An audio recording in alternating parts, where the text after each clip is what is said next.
পাশে মানুষের সাথে আমরা আছি এই বাংলাতে। আপনারা দেখছেন সংবাদ শিরোনাম। দেখলেন তো অনেক কিছু, এবার দেখুন নতুন কিছু। শ্রাবণ মাস পড়ার আগেই মানুষের মধ্যে উচ্ছ্বাস ও উদ্দীপনা দেখা গেল চোখে পড়ার মতো। শিবের ভক্তরা বাবা ভোলানাথের টানে সুদূর বাগডোগরা থেকে এসে পৌঁছেছে বীরভূমের বক্রেশ্বর ধামে। গেরুয়া রঙের পোশাকে তারা যাত্রা শুরু করেছে বাবা ভোলানাথের দরবারে। আর আমরা সকলেই জানি যে একমাত্র বীরভূমের বক্রেশ্বর ধামে উষ্ণ প্রসবন রয়েছে, যেখানে ঘাট করে দেয়া হয়েছে। তাই বীরভূমের বক্রেশ্বর ধামকে পুণ্যধাম বলেও হয়ে থাকে। কথিত আছে যে শ্রাবণ মাসের প্রথম দিন থেকেই ভগবান শিবের ভক্তদের মধ্যে একটি অদ্ভুত উৎসাহ সারা ভারতবর্ষের বিভিন্ন স্থানে অবস্থিত ছোট বড় মাঝামাঝি সমস্ত শিবক্ষেত্রেই বিশেষভাবে লক্ষ্য করা যায়। এর কারণ হিসেবে রয়েছে পৌরাণিক উপাখ্যান। আমরা সবাই জানি যে সমুদ্র মন্থনের ঘটনা একটি অন্যতম প্রধান পৌরাণিক ঘটনা। কথিত আছে যে সমুদ্র মন্থন করা হয়েছিল শ্রাবণ মাসে।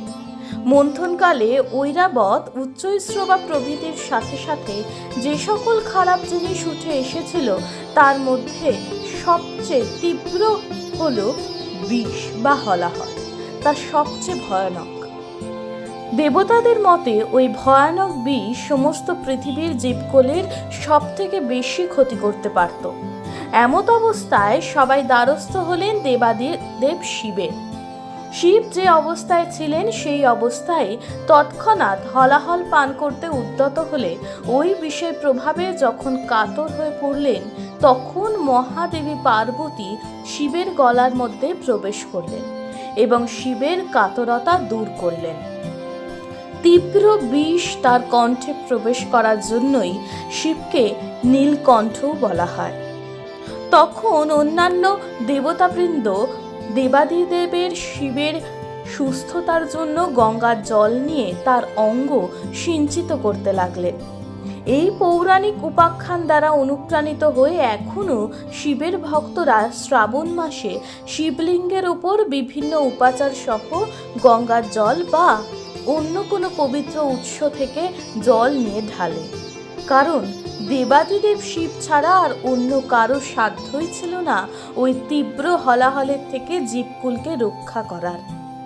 দেবাদিদেবের শিবের ভক্তগণ বিশ্বাস করেন যে জলের প্রভাবে দেবাদিদেব সুস্থ ও প্রসন্ন বোধ করেন, আর তিনি প্রসন্ন হলে সৃষ্টির অন্তর্ভুক্ত সকল জীবকুল রক্ষা পায়। তাই বাবা ভোলানাথের দরবারে প্রতি বছরই অগণিত ভক্তরা বীরভূমের বক্রেশ্বরে আগমন ঘটায়। এবারে সেই ছবি দেখা গেল সংবাদ শিরোনামের পর্দায়। আমরা অ্যাকচুয়ালি আসছি সেই বাগডোগরা থেকে গেছিলাম বাবাধাম দেবগড় থেকে এখন ভায়া বাসুকিনাথ হয়ে আমরা আসলাম এখানে বাগেশ্বর রাতে আসলাম। তো এখানে আমরা এর আগেও আসছি। তো এখানে আসি আমাদের একটা আনন্দ পাই, আমরা আর কি সবাই আমরা আনন্দ পাই। আমরা চাই সে এখানে কিছু ট্যুরিজম আসুক, ভক্তগুলো আছে, এই জায়গাটা ডেভেলপ হোক। সেই জন্য আমরা মনে করি সব জায়গায় যাই।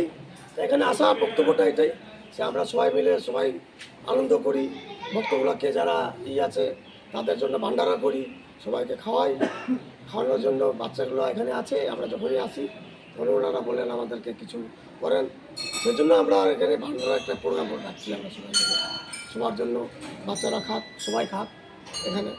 সাধারণত আমরা দেখতে পাই যে শ্রাবণ মাসে সবাই জল ঢালে, কিন্তু আপনারা এই মাসে এসেছেন, এটা উদ্দেশ্য কেন? উদ্দেশ্যটা মানে শ্রাবণ মাসে এখানে প্রচুর ভিড় হয়, করোনা হয়। সেই জন্য আমরা মানে ভিড়ের আগে চাই। তাও ভিড় ছিল, এবার প্রচুর ভিড় ছিল। তাও এখন শান্তিভাবে জল হচ্ছে, এখন ভালো জল হচ্ছে। লাইন দিয়ে আমরা ভালো করে জল ঢালছি, জল দিয়ে ভালো করে জল ঢালতে পারি আর কি। সঙ্গে জল ঢালা হয় শ্রাবণ মাসে। এখন কি হচ্ছে, আমরা ডাইরেক্ট বাবাকে জল ঢালতে পারি, ওনাকে আইসে প্রণাম করতে পারি। এটাই আমাদের শ্রদ্ধা। মানুষের পাশে মানুষের সাথে আমরা আছি এই বাংলাতে। আপনারা দেখছেন সংবাদ শিরোনাম। দেখলেন তো অনেক কিছু, এবার